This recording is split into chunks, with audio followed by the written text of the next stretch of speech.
গাড়িতে আমার মেয়ে আছে ভাই। এখন কে কে ছিল? আমার বউ আর আমার বাচ্চা ছিল। আমি বাইরে বেরিয়েছিলাম ভাই একটু ফেরি দেখার জন্য যে ফেরি আসতেছে নাকি, আর ওর মধ্যে ফেরি টান দিচ্ছে গাড়ি, আপনার সামনে কি পড়ে গেছে? আমার সামনেই পড়ছে ভাই।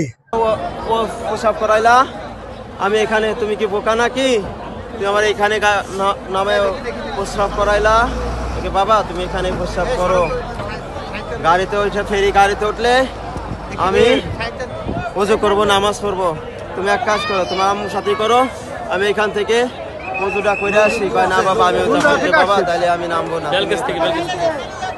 আপনার কি ছেলে? আমার ছেলে, আমার ওয়াইফ আর আমার শাশুড়ি আছে। আমিও ছিলাম। আপনি বাড়াইছেন কেমনে? আমি কিভাবে বাড়াইছি স্বয়ং আল্লাহ তাআলা জানে। হ্যাঁ।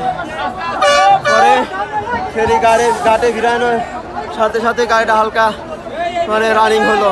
আমি ভাবলাম তাহলে মনে হয় স্টার্ট দিছে, গাড়িটা আগাবে, কিন্তু গাড়ি আস্তে আস্তে চলে যায়। গাড়ি ব্যালেন্সই থাকতে পারলো। প্রথম গাড়ি রানিং এ টান দিচ্ছে ফেরি তোলার লেগে, তোলার পরে গাড়ি ব্রেক খুলে গেছে। ব্রেক খোলার কারণে এই গাড়িটা এখান দিয়ে বাজার চেষ্টা করছিল, ড্রাইভারে খুব কাতে করছিল যে বাজার লেগে, তুমি বাজে নাই অতিরিক্ত না করার কারণে ফেরি ডাইরেক্ট উল্টে স্পেল নামছে। স্পেল নামে আটা উল্টান দেওয়ার পরে মনে করলেন যে এইভাবে আস্তে আস্তে তলায় গেছে।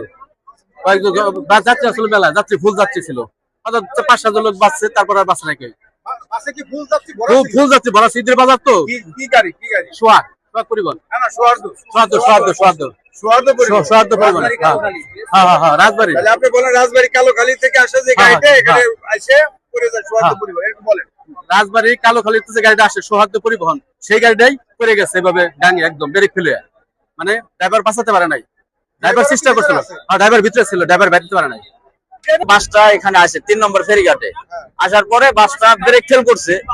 ব্রেক ফেল করে আপনার ড্রাইভার পারলে কিন্তু আপনার যে কোনো সাইড নিয়ে একটাই করতে পারতো। ড্রাইভার লাফ দিয়ে নামে গেল পল্টনের উপরে।